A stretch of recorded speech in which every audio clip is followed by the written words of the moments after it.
Hey guys, I'm going to do the reader problems tag. I haven't done a tag in a while. I was tagged to do this by Lindsay from Lindsay Ray.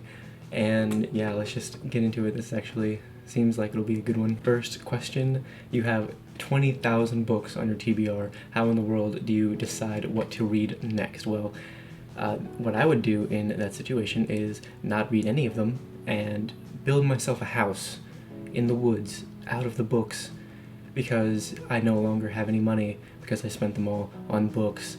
And I would use, the way I would decide which one to read next is whichever ones wouldn't bring the house down on top of me, that I could just kind of pluck out and put back, that wouldn't necessarily compromise the integrity of the structure that I've built. And the ones that aren't very good, I could burn them for warmth.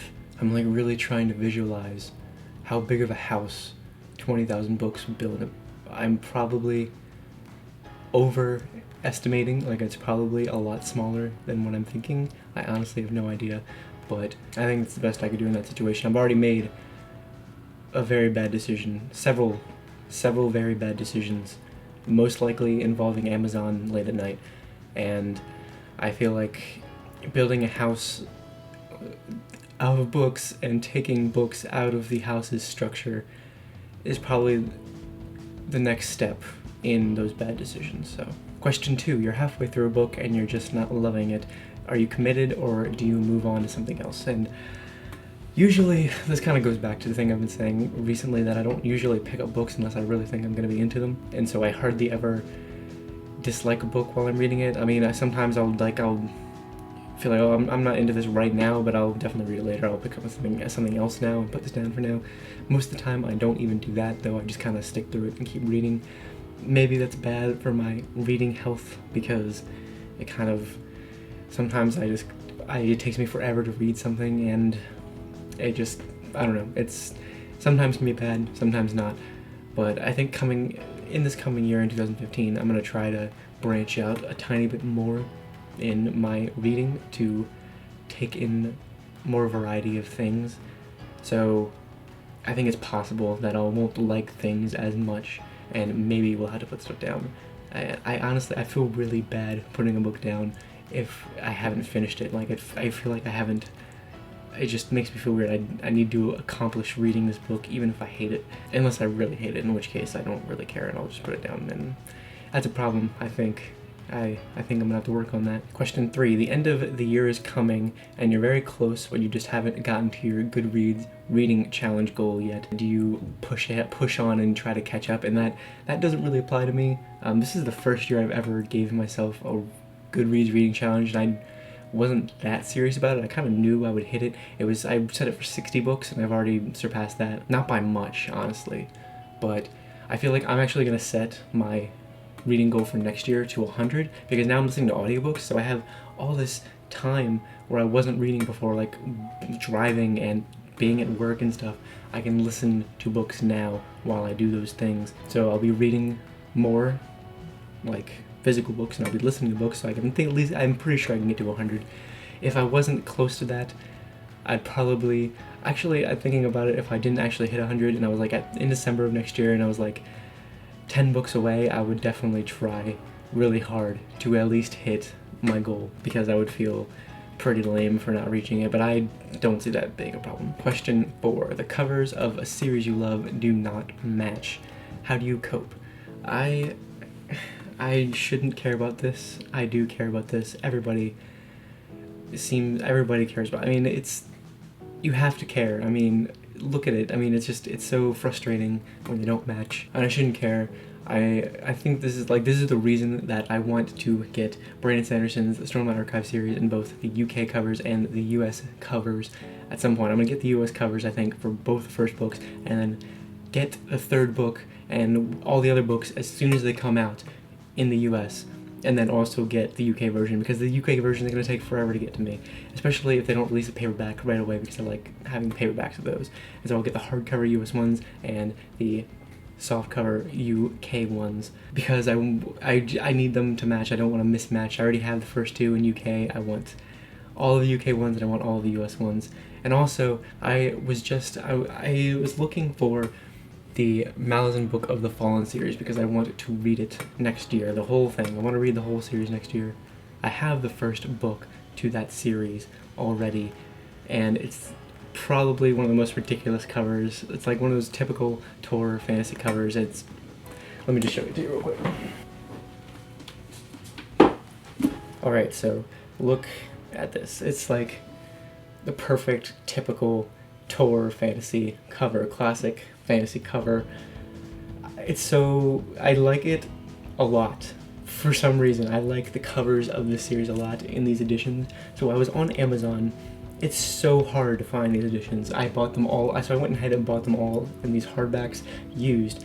And for some reason, Tor decided, after the 8th book, all of them are in these like sort of editions with these types of covers up until the 8th one, and then after the 8th one, the 9th and the 10th one just divert just to a different like version completely, and then they all redid all the other versions to match the last two as well. So I was like, well shit, I can't get the last two in this version because this version doesn't exist, so I had to get the last two in the different version. I'm waiting for them all to get here. Hopefully they aren't. It doesn't bother me too much. I don't think it'll be fine. I'm fine. The first 8 are like this, and I mean, I don't know why I even wanted them in these editions in the first place. I just like it. I mean, I was given this one, and I wanted them all to match this one because I think it's funny to the point where it's awesome. So, question 5. Everyone and their mother loves a certain book, and you do not like it. Who do you bond with over shared feelings? Well, I don't necessarily go out and look for someone to bond with about stuff I don't like. I don't really have a problem with disliking things other people like. I don't really care. I mean, I have my own certain reaction to certain things, and if it's a certain way, then I'll just say that's the way it is. And usually I'll say it in a video, like on a wrap-up video or something, and I'll talk about my feelings towards it, and I'll bond with people who agree with me, who comment, because there's always someone who feels the same way and who will comment on it in the comments, and that always feels pretty good. That it does feel good to have your opinions validated because someone else feels the same way. And the other thing I do is go on Goodreads and read the bad reviews.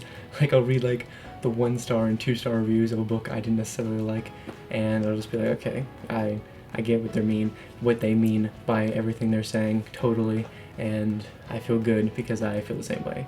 Number 6, you're reading a book and you're about to start crying in public. How do you deal with it?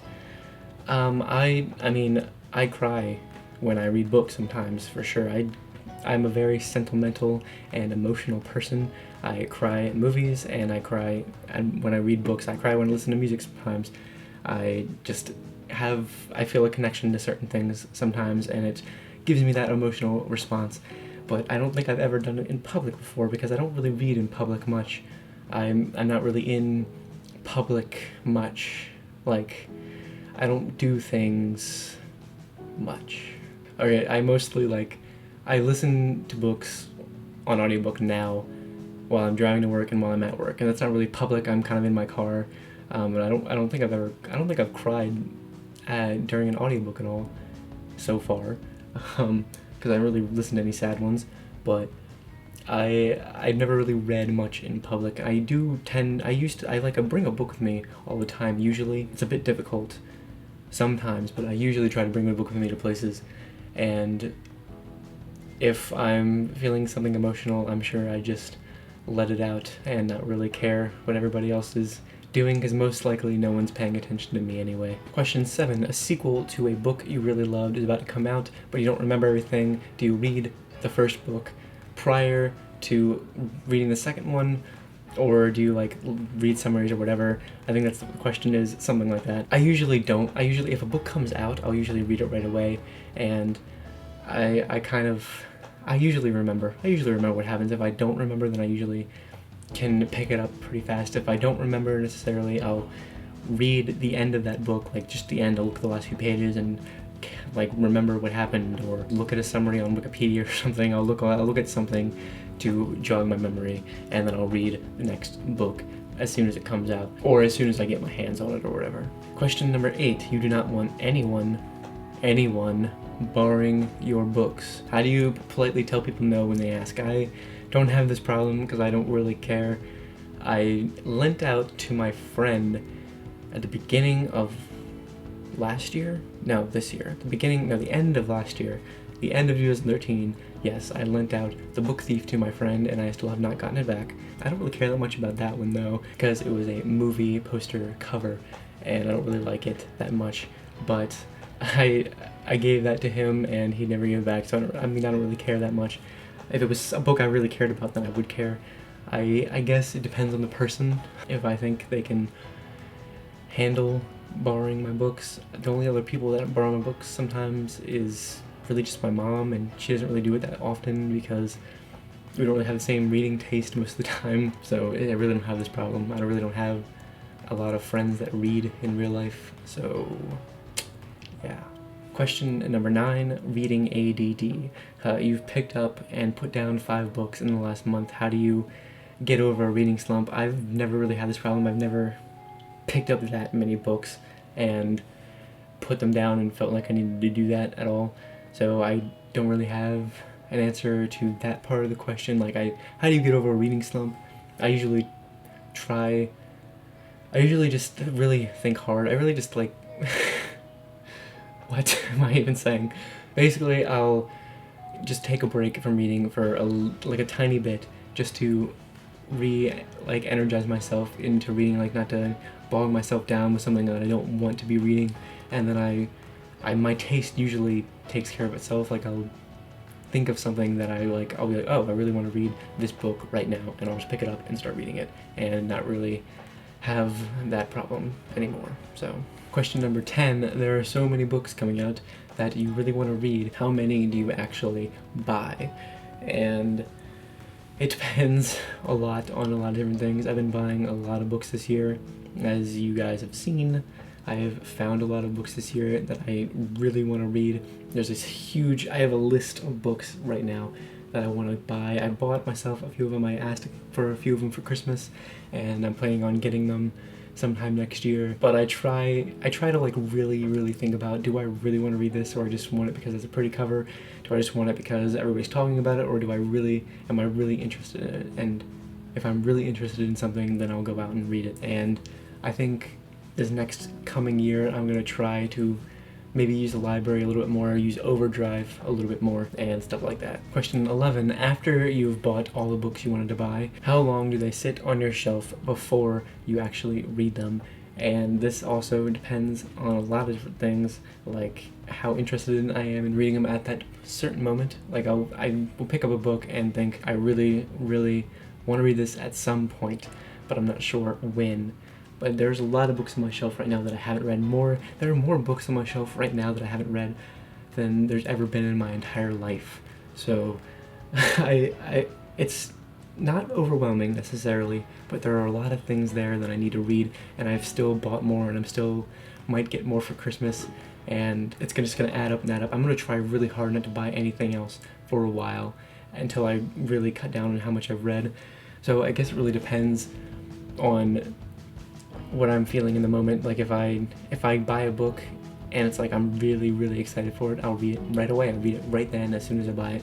Sometimes I'll just get a book or several books at once and be like, I'm going to read this at some point because I really want to read it at some point. Thank you guys so much for watching, and I'll see you very soon with more.